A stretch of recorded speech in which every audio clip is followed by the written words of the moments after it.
Hi there. I am Rabbi Judith Siegel from Temple, Judea in Coral Gables, Florida, and I have the great honor today to interview David Schaecter and also his wife, Sydney Carpel. The interview is really of David, but Sydney, I wanted to make sure to introduce because they are a formidable team here in Miami. The two of them are great leaders of the Jewish community here in Miami. And so David is going to be sharing today his story of survival during the Holocaust. And I need to point out that right behind David in the screen is a model of the Miami Holocaust Memorial, which he was a founder of. So when you all in New Orleans come to visit here in Miami, you will come visit the Holocaust Memorial on Miami Beach. It is a beautiful, beautiful, fitting tribute and memorial to those who perished in the Shoah. So thank you, Sydney. Thank you, David, for being with us today. Now, David, I have a number of questions for you. We won't get through all of them, I'm sure, but I do want to point out, and many people have already seen the documentary that was made about your life and your story of survival. That documentary is called A Call to Remember.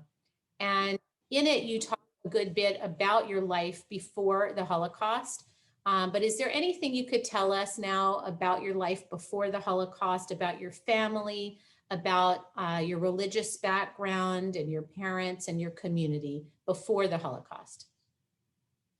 Well, Rabbi, thank you so much. And Rabbi, I also sort of need to remind everyone that's listening and looking at us that I wasn't quite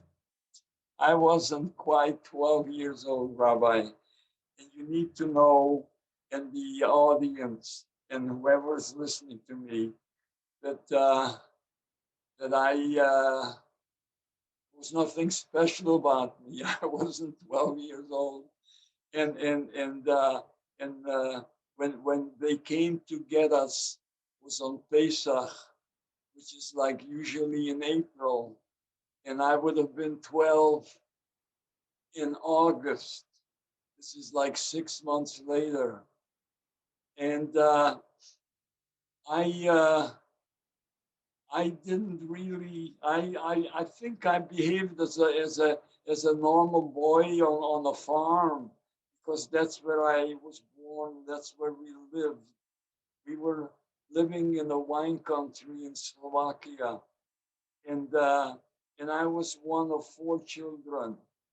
I had an older brother, Jacob, and he was so big and strong, and I was always left behind because I was smaller and I was young and I wasn't really yet privileged to all the things that he was.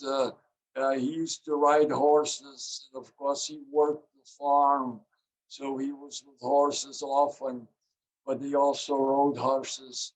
And me, I was a jealous and envious kid, and maybe pushed aside. But I had 2 little sisters, and they were the younger ones. My first sister, Leah, she was 7 years old, and her and my other little sister, I'll use her nickname because that was so delicious and near and loving, and that's what we used to call her when we loved her, and when we yell at her, we called her Millie. Her name was Miriam, and so those were the children in our family. My mother was called Serena, and her Hebrew name was Sarah. And of course, my father was Isidore. But my father was taken away he was taken away on Pesach of 1940. And we were left alone to care and be on the farm, and we missed him, and he was taken to a labor camp, and we didn't hear from him. Then when Pesach in 1941 came, and actually on the second morning of Pesach, they came and they took us and they rounded us up. And so I was really not aware of any political. There was some name calling. There was sometimes I got beaten up because I was a Žid, a Jew, and and I was beaten up if my little sisters were pushed or molested, and we were given such a short time. They woke us up like at 4 or 5 in the morning, and they said to get up, and you have to. And there were a whole bunch of these Nazi supporters. There were members of a Nazi party called Hlinka, which was the Slavic name for a bishop, a guy, a Catholic bishop of the name of Hlinka. He created a youth brigade, and they were the guys who did the dirty work for the Gestapos, because the Germans never occupied the state of Slovakia, but they took the responsibility of rounding up the Jewish people and making sure that they're taken by train, by cattle car to Auschwitz. So when I was asking questions, when I didn't know what was happening, number one, Jacobo would, please, David, just listen and just do what we tell you to do. My mother was crying and weeping, but yet even so, she was like hovering over my 2 little sisters and me, and we were not allowed to take practically anything with us, and we were made to walk towards a railway crossing, and they had already emptied an area around the railway crossing to have that would accommodate a whole bunch of Jews from the area surrounding my little village that I come from, and within a couple of days after we were taken to that so-called depot,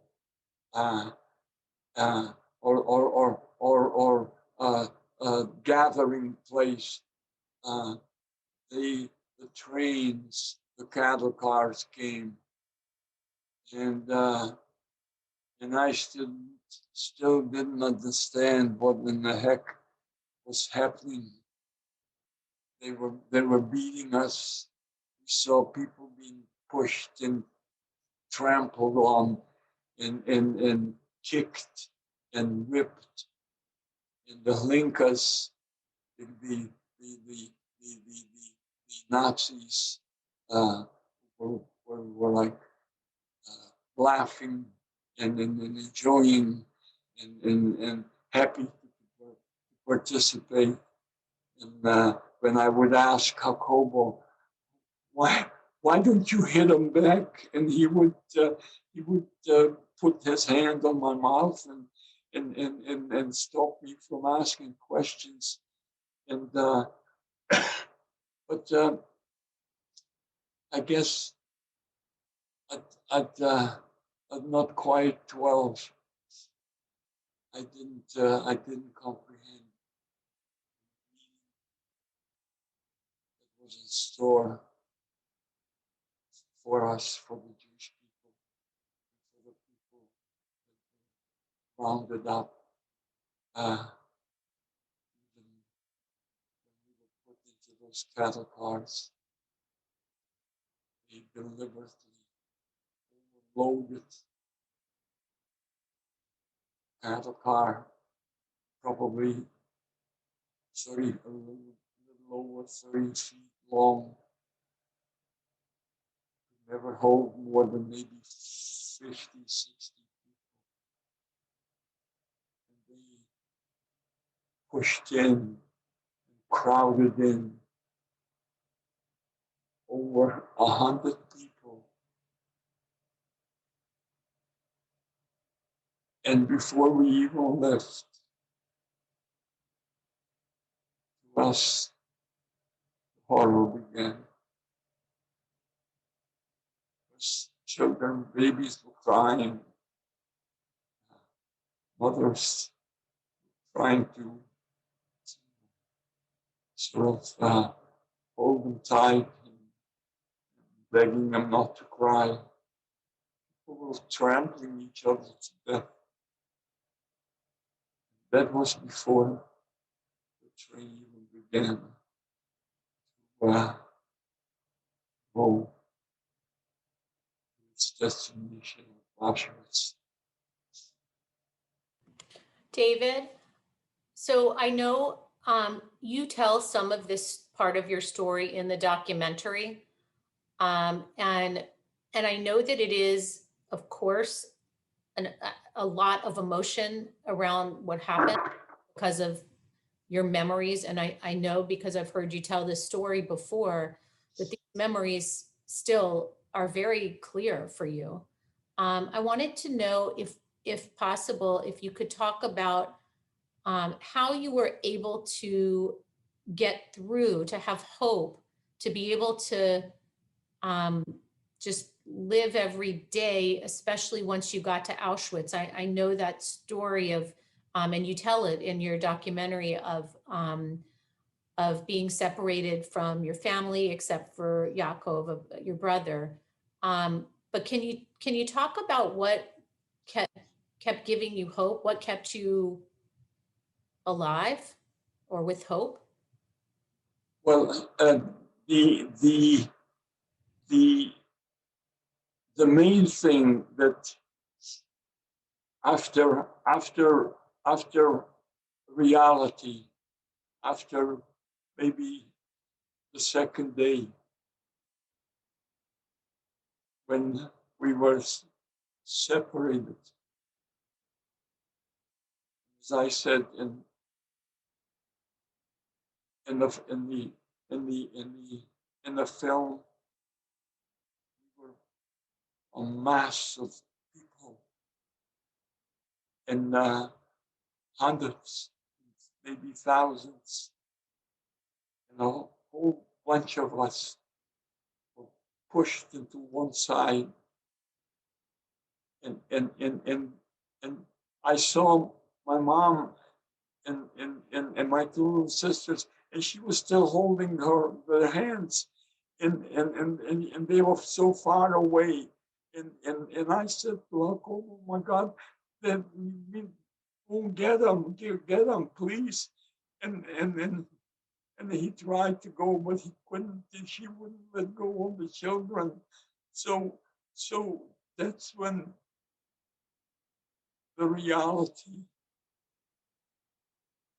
maybe maybe I realized that this is when Jacobo said to me that there will be no more, and Jacobo,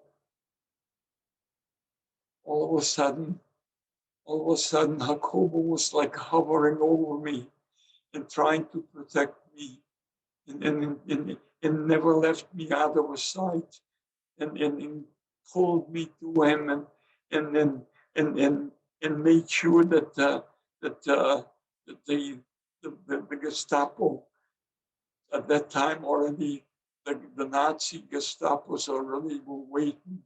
They were already in Auschwitz. They were waiting there for us. And Jacobo used to get to kind of interfere or try to block the guy's whip and the guy's club when they were trying to hit me in my head, when they were trying to whip me. He would stop them and he would and he would take all that beating himself. That's how did I have hope? I had no hope, but I had Jacobo, and he would tell me, I'll just would I ask you, David, would I ask you? I would ask him, how could the Rabbi Shmuel, how could God let this happen? He would put his hand on my mouth so that no one would hear me. He tried to protect me. Always his most famous, soothing, and convincing,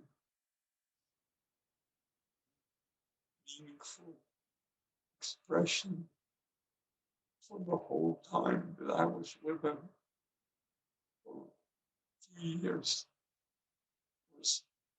He would always say, David, tomorrow.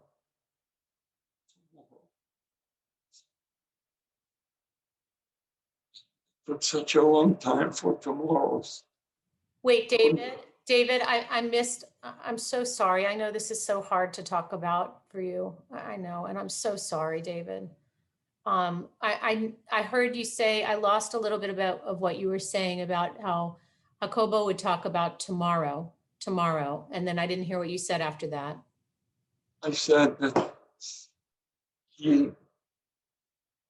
that was the most comforting, assuring thing that kept me alive, kept me believing in Jacobo. Because when he would go hungry, he would give me part of his food because I couldn't eat some of the stuff, the junk that they were feeding us.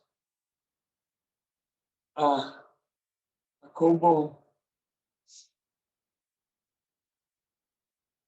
and I were in Auschwitz for over 18 months.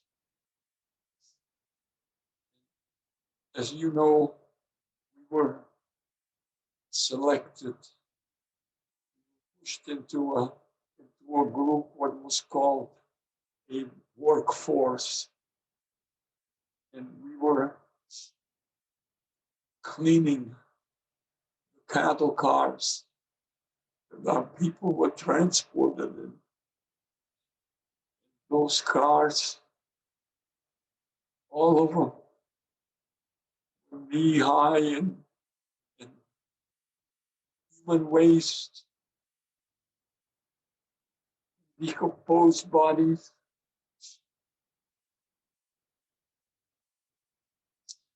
Smelled so difficult to clean. And I was, Jacobo always like pulled me so that wherever he was pushed, that I was pushed along with him. And we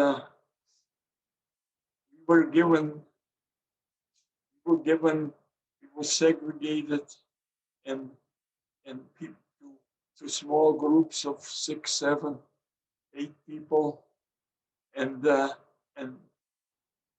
group of the 6, 7, or 8 people that I was with Jacobo, we were doing the cleaning,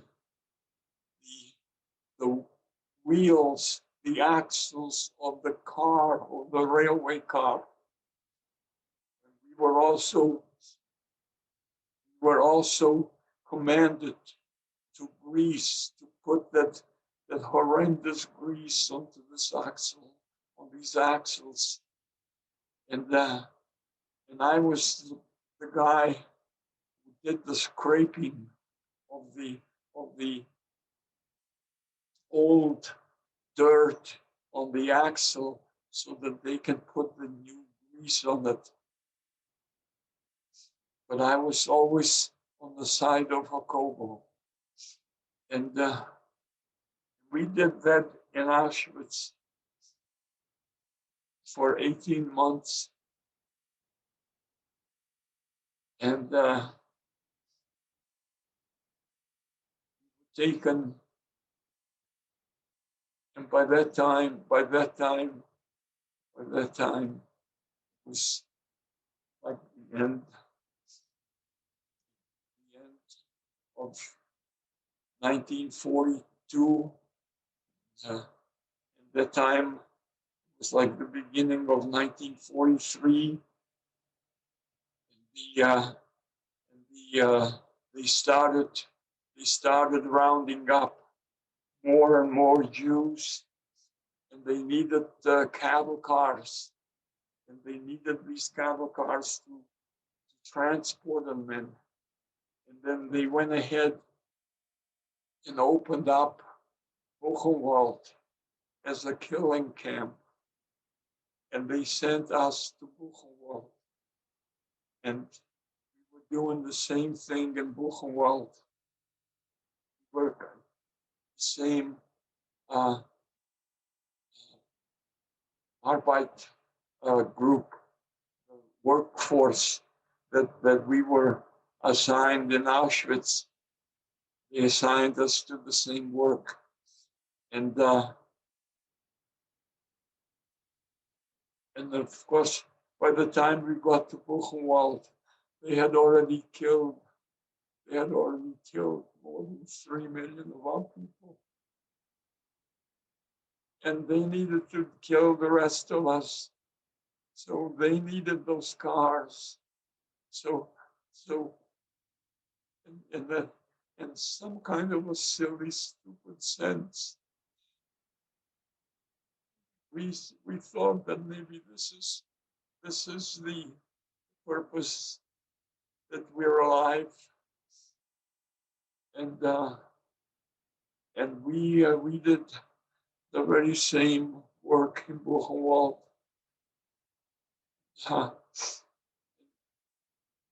After about a year with Jacobo,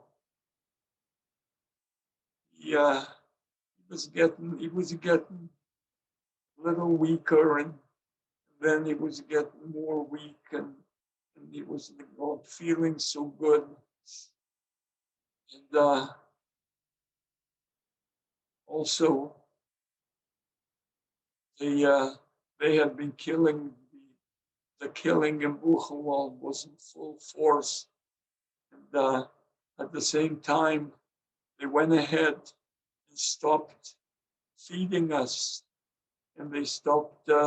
And then they wanted us to, those of us who weren't working the way we were commanded to work, the people, the water pipes were tampered with.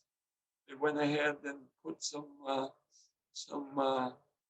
poison or some acid into the water that kind of had a sweetened taste, and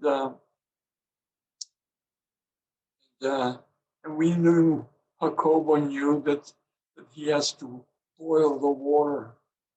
He knew that if we boil the water, some of that poison would evaporate or something.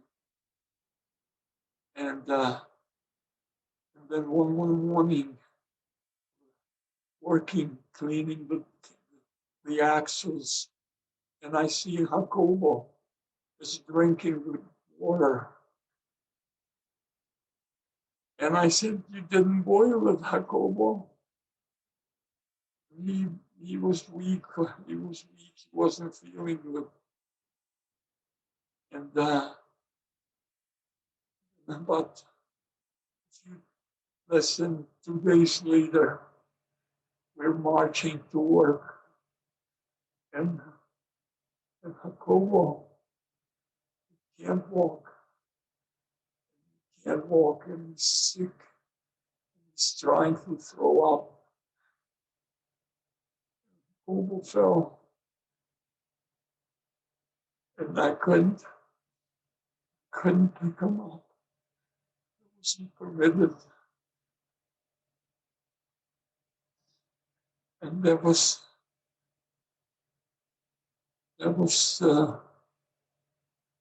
almost a year after we got to Buffalo.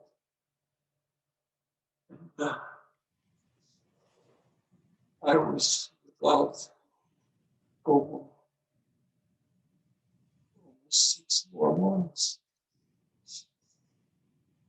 I think I always thought I had so many dreams and nightmares that Jacobo must have felt that I might be able to survive without him. So I don't think he would have left me otherwise.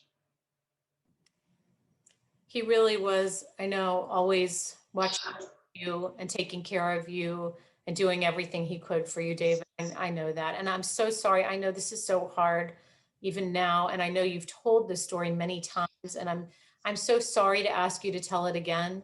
But I also know it's very important for you to tell this story. First of all, do you want to take a little break, David? We can. Would you like to take a break? I can't hear you. Okay. The question I was going to ask you is, why is it so important to tell the story, even knowing how hard it is for you?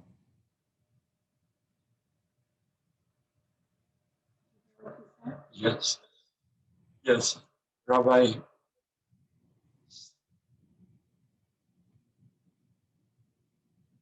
Our children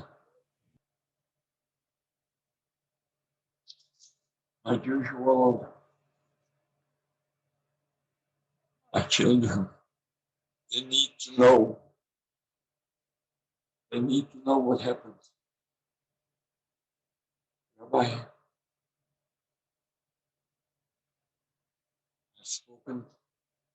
I've spoken to some of our leadership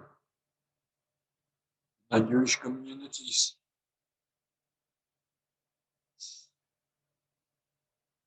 Not many, but some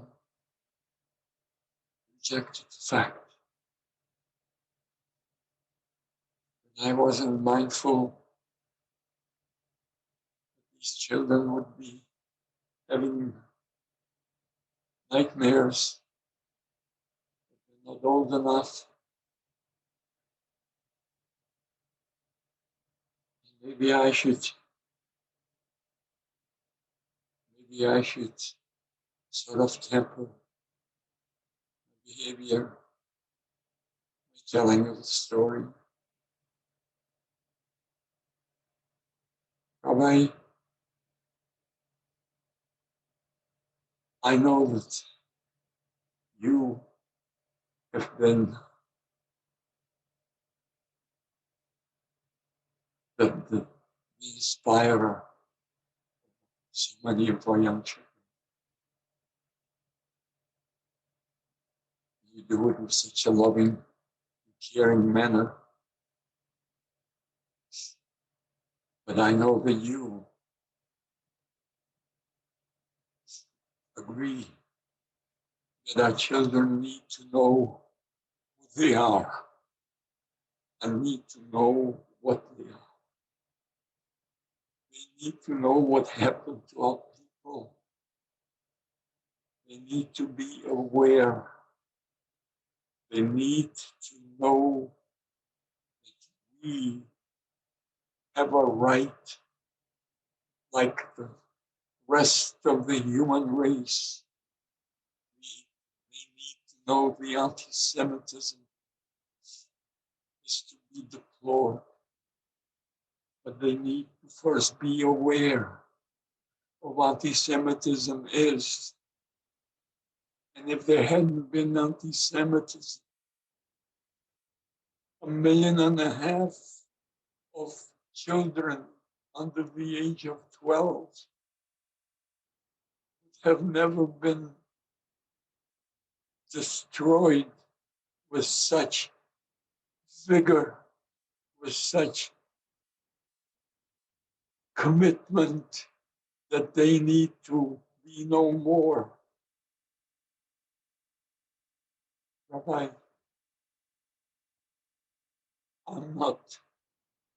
I don't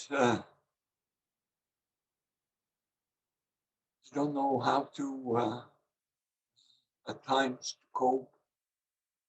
But I at the same time know that when I spend time with the children, it gives me purpose. It gives me meaning. David, it's a little bit hard to hear you, and I think what you said is it gives to be with the children gives you meaning and purpose. But I want to be able to hear you a little bit louder. Well, when I'm with children, Rabbi, whether I take them through the memorials, whether I take them on the March of the Living, Rabbi, I have been to 17 March of the Livings. I'm not a masochist. It's painful, but it's the purpose that was bestowed. And then, I guess it's the destiny, Rabbi. And I, as long as I have that hope and that spark still in me, and as long as you permit me to speak to children, and as long as I am able to go to the memorials, I don't think I can go to any more March of the Livings at the age of 92 almost. But Rabbi, I think I still can gather enough koach, because Rabbi, I have enough ruach to do what was bestowed upon me.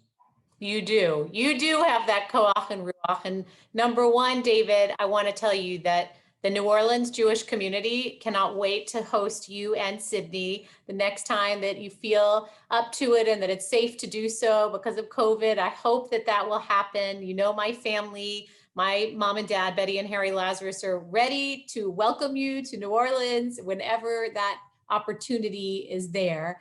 And also, of course, at Temple Judea, we're always so honored to have you, David, and to speak to the children, the youth of our synagogue, and also of all of Miami. I mean, at the memorial and through Young Lions and through, and certainly you can continue to speak to all of those children because they need to hear your message. I have one last question for you. We're about to wrap it up.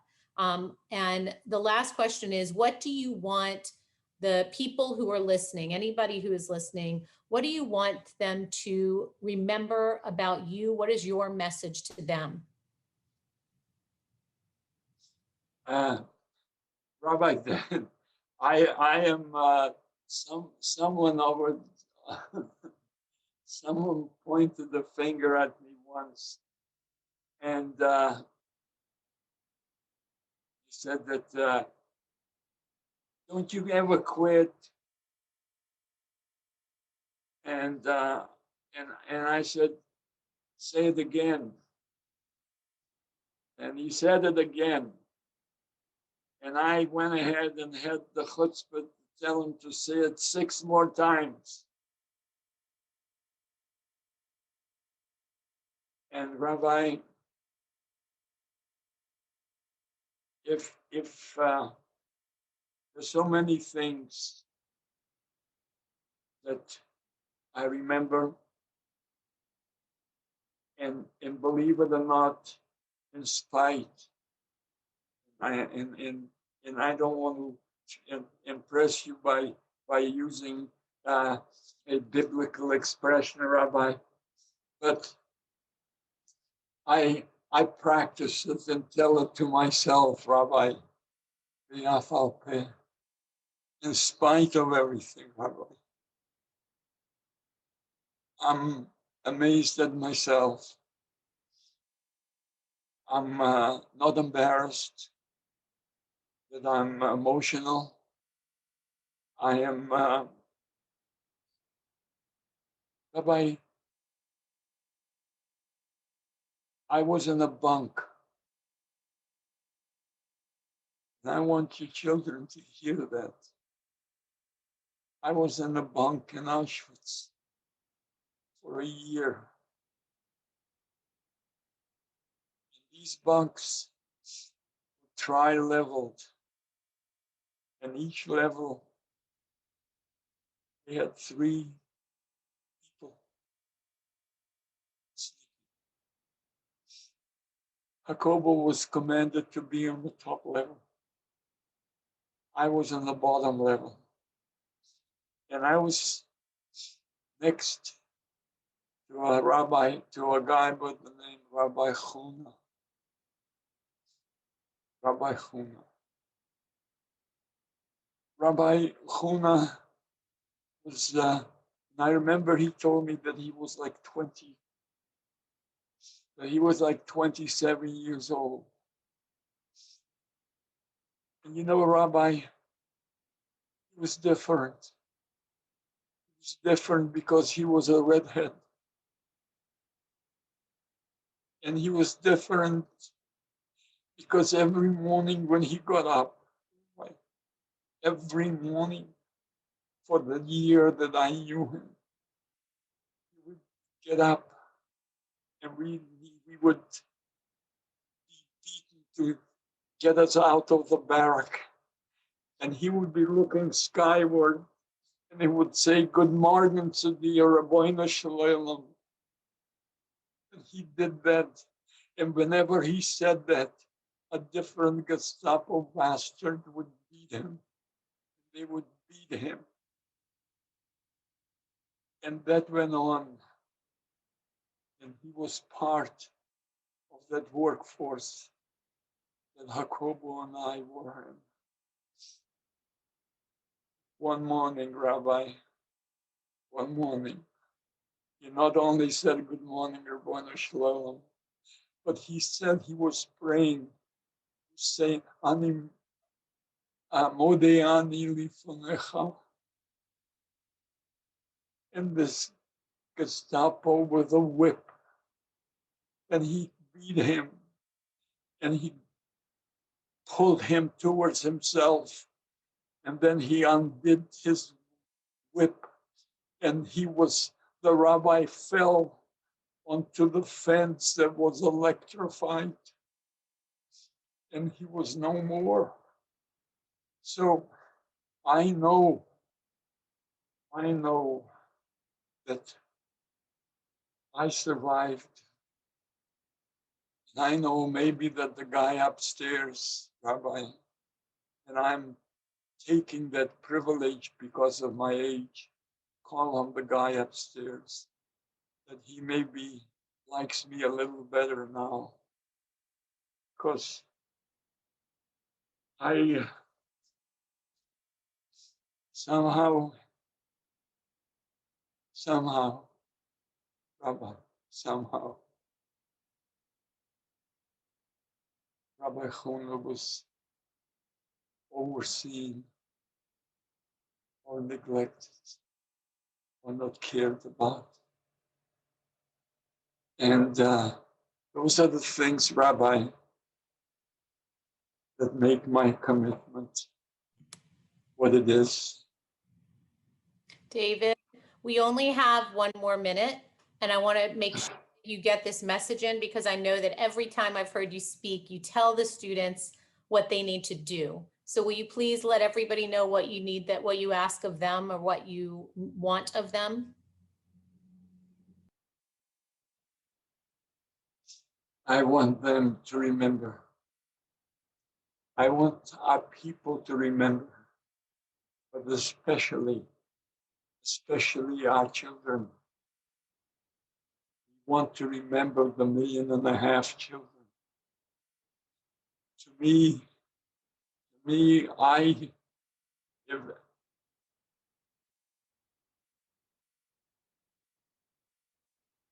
I said that, just pointed at the children, but then at the same time, I'm sort of like immediately made aware, God Almighty, what would have happened? What could that 1.5 million children been able to accomplish, and what they could have been able to give to humanity, and what they could have achieved? So this is why the children to me are the tip of my tongue on a continuous, and and sometimes I'm even upset with myself, but I want them to be on the tip of my tongue forever and ever, because this is the way I feel, Rabbi, and this is what I want these children of ours who are alive and reaching and accomplishing and becoming committed people, human beings, but mostly committed and observing and caring and loving Jews. This is what I strive for. This is my message, Rabbi. David, I can't thank you enough for sharing your story today. And I am so sorry. I know it's never easy to go back and to remember that horrible time. And I also know how important it is to you to keep doing that. And I know how important it is to you that the students and that everyone who hears you continues to tell these stories to make their memories live on and to make sure nothing like this ever happens again. I know. I'm so grateful to you, David, and to you, Sydney, who I know is your partner there, helping always with everything. Sydney, thank you. David, we're going to stay on and talk for a minute, but I'm going to end the recording at this time. And again, Rabbi, let me just say Amen, Amen, Rabbi. Okay. I know that you know this teaching, but it is taught in the Talmud that to save just one life is to save an entire world, and to end just one life is to end an entire world. And so with all of the loss that you have witnessed and experienced yourself, which is worlds upon worlds upon worlds, I do want you to know that you are also saving lives, because the way that you teach and tell your story is going to save lives in the future by making sure that those lives are never forgotten and that this never happens again. And so God bless you for all the work that you're doing, and stay strong and stay well. We want to keep hearing your story, and we want to welcome you into New Orleans sometime soon. And I want to be able to see you in person soon and give you a hug. So we're going to say goodbye for now to the recording, and I'm going to stay on with you to say goodbye in person. Bye-bye. Thank you so much. Thank you, Rabbi. Thank you. Thank you.